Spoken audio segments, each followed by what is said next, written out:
الحمد لله رب العالمين والصلاة والسلام على سيد الأنبياء وخاتم النبيين وعلى آله وصحبه أجمعين اما بعد. معزز سامعین اکرام، اپنے ایمان کی حفاظت کیجئے کے ساتھ میں ہوں آپ کا میزبان قاری محمد شعیب. جیسا کہ پچھلے درسوں کے اندر ہم نے بتایا تھا کہ یہ عقائد صرف اہل سنت والجماعت علماء دیوبند کے ماننے والوں کے لیے ہے، اور یہ عقائد ہمارے مشائخ اور ہمارے اکابرین کے ہیں، اور ہمارا بھی اس پر وہی عقیدہ ہے جو کہ ہمارے مشائخ اور اکابرین کا ہے. اب پچھلی درس کے اندر ہم نے درود شریف کے متعلق جو عقائد تھے، عقائد انبیاء، عقائد اہل سنت والجماعت کو بیان کیے تھے. اب اس درس کے اندر انشاءاللہ حیات النبی سے متعلق جو عقائد ہیں علماء دیوبند کے اور اہل سنت والجماعت کے اور ان کے ماننے والوں کے اس کے متعلق ہم بتائیں گے. عقیدہ نمبر 1 ہمارے نزدیک اور ہمارے مشائخ کے نزدیک حضرت محمد مصطفیٰ احمد مجتبیٰ محمد رسول اللہ صلی اللہ علیہ وسلم اور اسی طرح اور تمام انبیاء علیہ السلام اور شہداء اپنی قبروں میں زندہ ہیں، اور آپ صلی اللہ علیہ وسلم کی حیات دنیا کی سی ہے بلا مکلف ہونے کے، اور یہ صرف روح مبارک کی زندگی نہیں جو سب آدمیوں کو حاصل ہے، بلکہ روح مبارک کے تعلق کے ساتھ جسد اطہر کو بھی حیات حاصل ہے. اور حضرت انس رضی اللہ عنہ سے روایت ہے کہ حضور اکرم صلی اللہ علیہ وسلم نے فرمایا کہ حضرات انبیاء علیہ السلام اپنی قبروں میں زندہ ہے اور نمازیں پڑھتے ہیں. اسی طرح حضرت علامہ محمد انور شاہ کشمیری رحمۃ اللہ علیہ فرماتے ہیں الانبیاء واحیاء سے مراد انبیاء علیہ السلام کے مجموع اشخاص مراد ہے، نہ صرف ارواح. یعنی انبیاء علیہ السلام اپنے اجسام مبارکہ کے ساتھ زندہ ہے.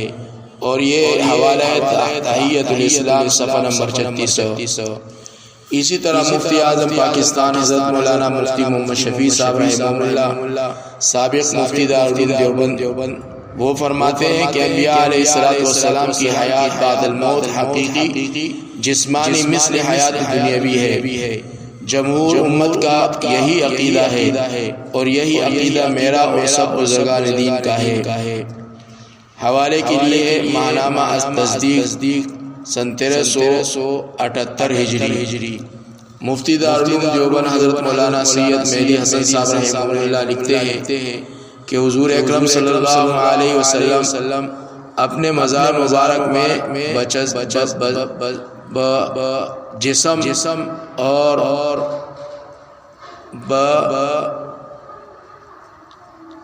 بحیثیت جسم کے موجود اور حیات ہے. آپ صلی اللہ علیہ وسلم کے مزار مبارک کے پاس کھڑا ہو کر جو سلام اور درود پڑھتا ہے، آپ صلی اللہ علیہ وسلم خود سنتے ہیں اور سلام کا جواب دیتے ہیں. اسی طرح دوسرے عقیدے کے بارے میں فرمایا بہتر یہ ہے کہ قبر شریف کی زیارت کے وقت چہرہ مبارک کی طرف منہ کر کے کھڑا ہونا چاہیے. اسی پر ہمارا اور ہمارے مشائخ کا عمل ہے، اور یہی حکم دعا مانگنے کا ہے. ہمارے نزدیک حضور صلی اللہ علیہ وسلم اور اسی طرح تمام انبیاء علیہ السلام اپنی قبروں میں زندہ ہیں اور نماز پڑھتے ہیں، اور آپ صلی اللہ علیہ وسلم پر امت کے اعمال پیش کیے جاتے ہیں اور درود و سلام پہنچایا جاتا ہے. طبقات شافعیہ. صلاۃ اور درود پہنچانے کا مطلب یہ ہے کہ فرشتے آپ صلی اللہ علیہ وسلم کو اطلاع دیتے ہیں. آج کل صلاۃ و سلام کے پہنچنے کی جو مراد لی جا رہی ہے، بیان بتلائی جا رہی ہے کہ صلاۃ و سلام کا ثواب آپ صلی اللہ علیہ وسلم کو پہنچ جاتا ہے. یہ اجماع امت کے خلاف ہے.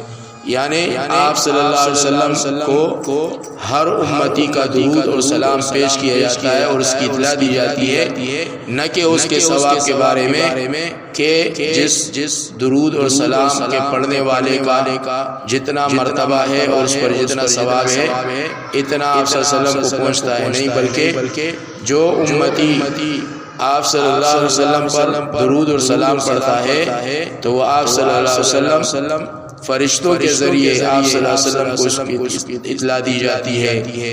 اللہ تبارک و تعالی ہمیں اپنے مشائخ اور کابرین کے عقیدے پر پختہ کرے اور اللہ تبارک و تعالی ہمیں عمل کی توفیق عطا فرمائے۔